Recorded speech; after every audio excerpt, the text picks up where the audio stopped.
Hey, what's going on guys? Welcome back to another video. So today's video, hopefully a quick and short one, just so I can get something out there.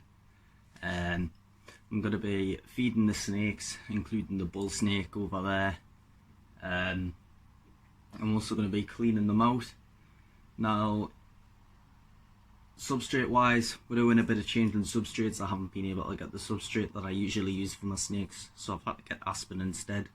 Unfortunately, more messy and there's more chance of impaction if you feed them with inside the enclosure with aspen. I find aspen tends to stick to the rodents a lot more than the substrate I do usually use, and I've just realised how messy the wires are. I've been sorting through them, sorry about that. But yeah, anyways, let's get straight into the video and get started. Here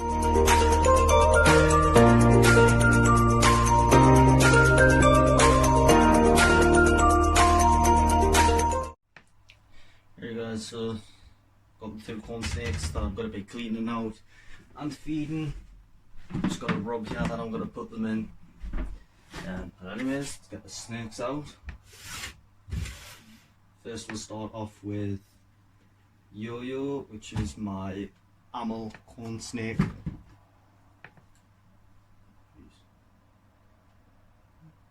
not going to hurt you.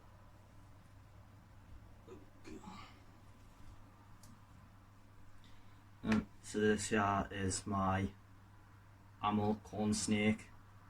He's about 4 foot long. Seems a lot smaller than that, but he is. And he's got up my sleeve. Lovely. Come on, out you get. Just get out. There we go. Yeah, this is my corn snake. He is quite old. So he's pushing 10 years old. Had him since I was young.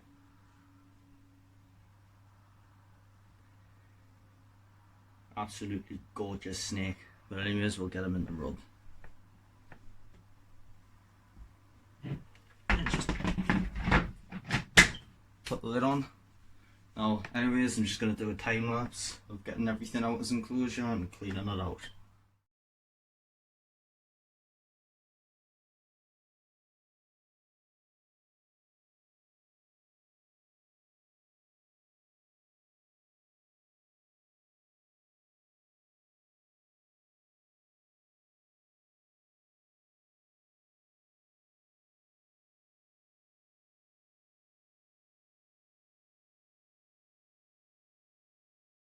Here guys, so that's the viv all cleaned out. Fresh substrate. Glass panels put back in. So, yep, let's get down to feeding Yo-Yo. Alright, so, I think that's the large one. Yep, got a large mouse here. So, Yo-Yo, what I'll do is, where are my tongs?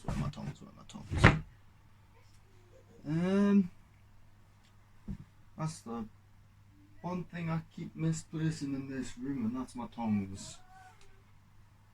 Just give me a second guys. Alright, found my tongs, so let's get started.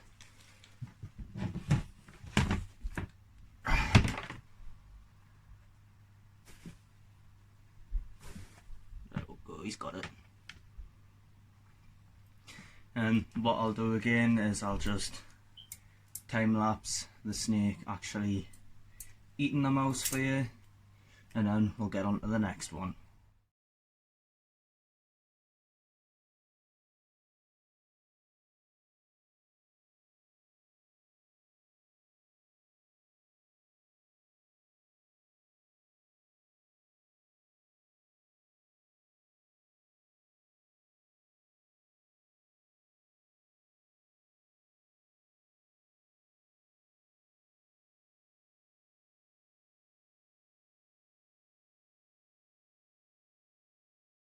And so that's him there, he's just ate his food. As you can see, the mouse is right there. She's gonna keep moving and wriggling around to help push that mouse further down into the body. But anyways, I think it's time we actually got him into his enclosure and then filled this water dish up. And so just gonna pick him up ever so gently because he has just ate. Don't want him to regurgitate, and get him in as quick as possible because it's best you don't handle snakes once they've ate, as it does cause regurgitation. Where you going? In.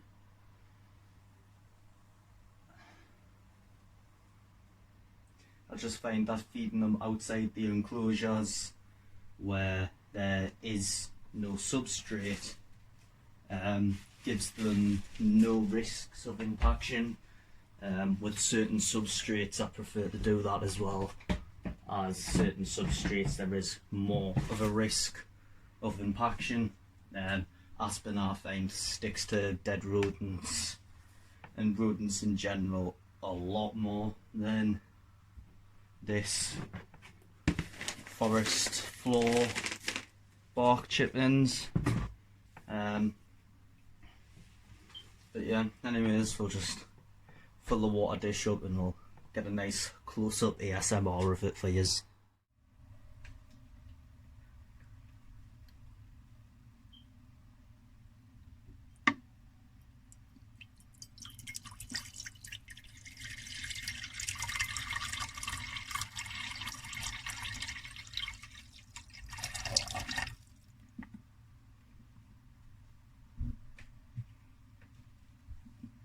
There we go. Right, so I've just knocked that camera out. Let's just readjust that there. First off, need to get Strike out. Now, the reason Strike is actually called Strike is because he's not the tamest corn snake. He doesn't really bite too much, but he is flighty and he has actually tried to bite us before. So I usually use the snake hook to get him out, but once he's out he's completely fine and tame. It's just getting him out that's the thing. He has got a bit of stuck shed on him, which is another reason I was going to go bioactive, because it does actually benefit the snake a lot when you give them a bioactive enclosure and UVB. But I have been giving him the correct treatment and bathing him for his stuck shed. Just that one little bit there doesn't seem to be coming off, but like I say, in his next shed it should all hopefully come off. Anyways, let's get him in the rub that Yo-Yo was in and then get him cleaned out.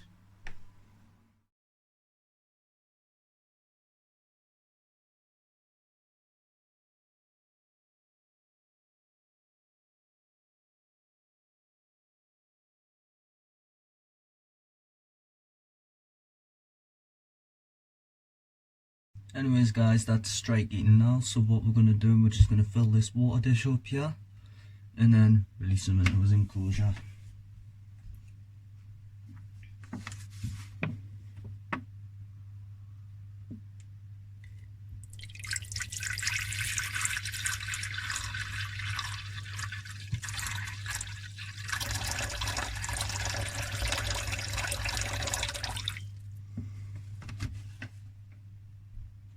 There we go.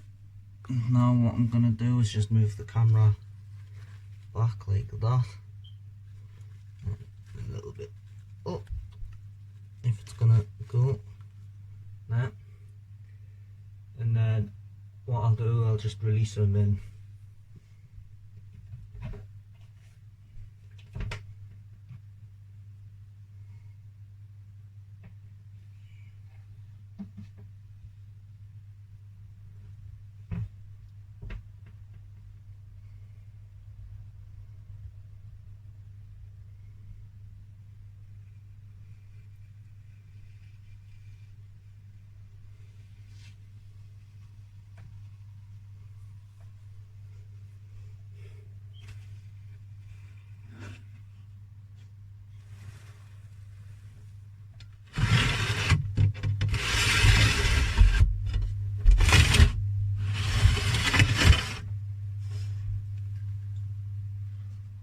areas to strike in his enclosure.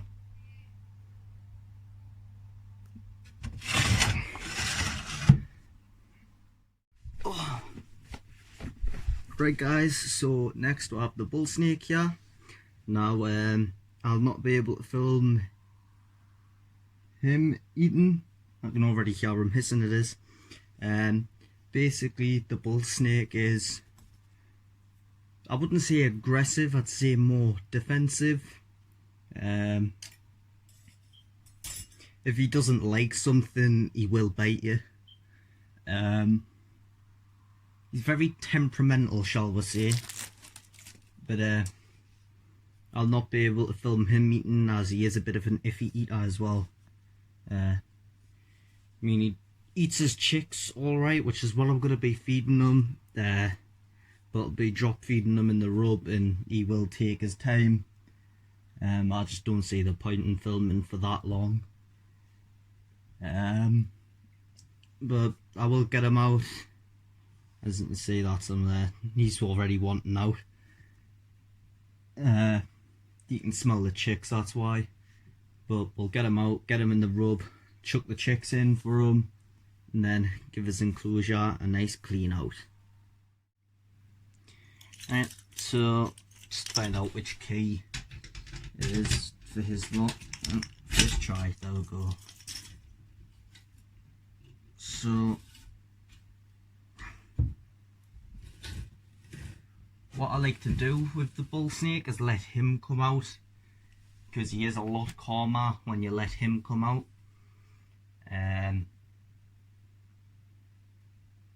So I'll just fast forward it to when he's actually out. Guys, so he's coming out here. Basically just want to let him come out. When he's about halfway out, I'll get the snake hook under him and lift him up. He is around 5.5 foot, pushing 6 foot at the moment. He's an absolute gorgeous snake. I am looking for either a female Gopher Snake, northern pine snake, or Bullsnake, which is what he is. Now, if you don't know, Bullsnakes are actually a subspecies of Gopher Snake. The northern pine snake's also a subspecies of Gopher.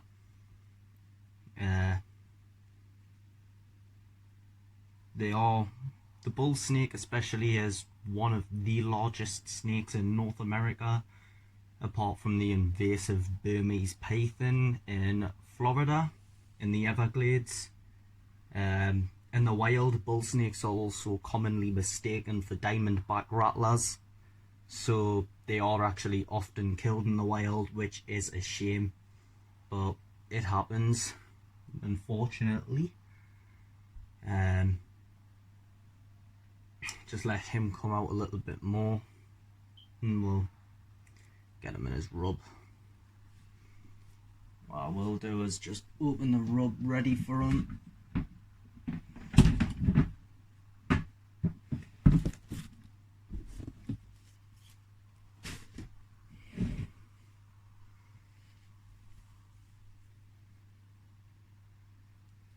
Just let him move a little bit more out.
There we go, so that's him there. Absolute stunner of a snake. He's definitely one of my favourites. Like I say, I am looking for a female to breed him. Preferably a bull snake. However, you can crossbreed these with a gopher snake or northern pine snake. As like I said, the northern pine snake is a subspecies of gopher snake, and so is the bull snake. But the northern pine snake and the bull snake are I believe maybe the only subspecies that can crossbreed with all three. But anyways, let's get him in his rub. Come on, boy, in you get.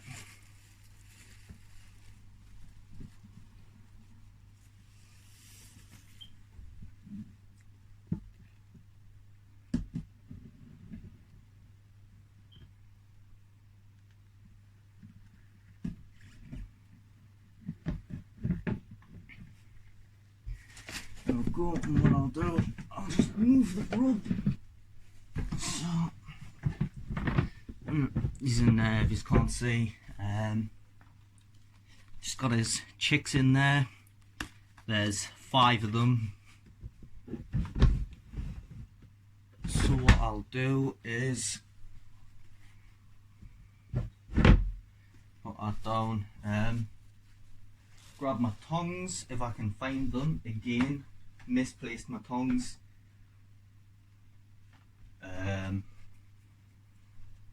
That screw. There they are. So got my tongs. I'll just pick the cameras up, flip it round and show you what I'm gonna do. And so here's the rub, here's the chicks, as you can see. Please ignore the dirt there. I haven't cleaned the lid yet. I've cleaned the box, just not the lid. It's only the outside of the lid anyway. So he's in there looking for the chicks. So slide this along here. Just drop them in.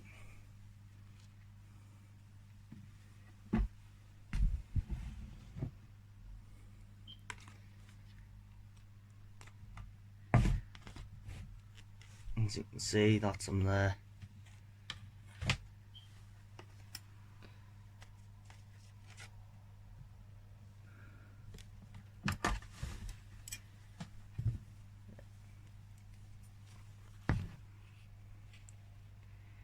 So that's them in there with the chicks.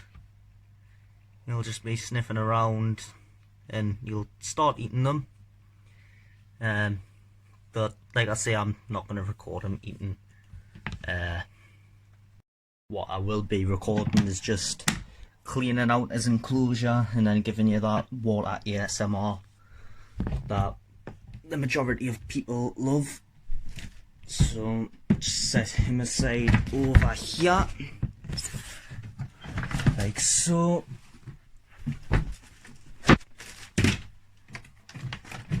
And then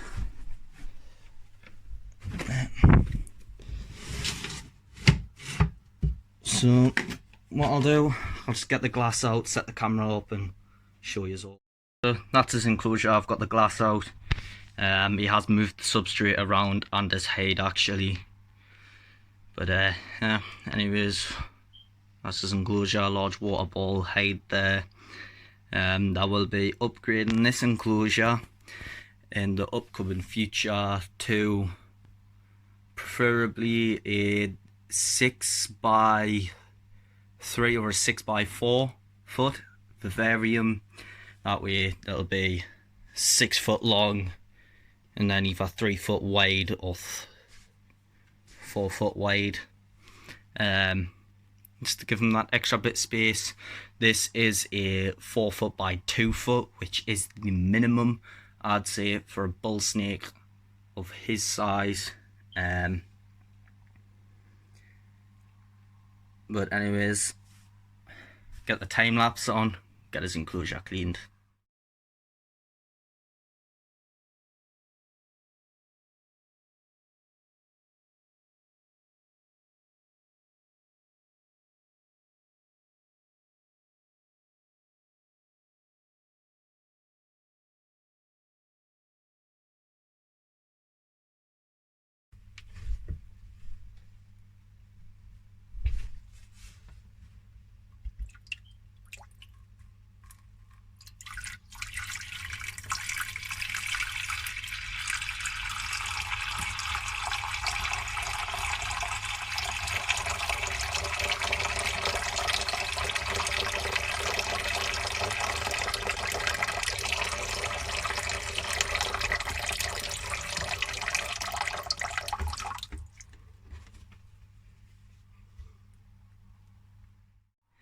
anyways, that's it for today's video, guys. So if you enjoyed it, thumbs it up. If you didn't, feel free to thumbs it down. Don't forget to subscribe and hit the bell icon so you're notified for future uploads. And I'll see you guys in the next one.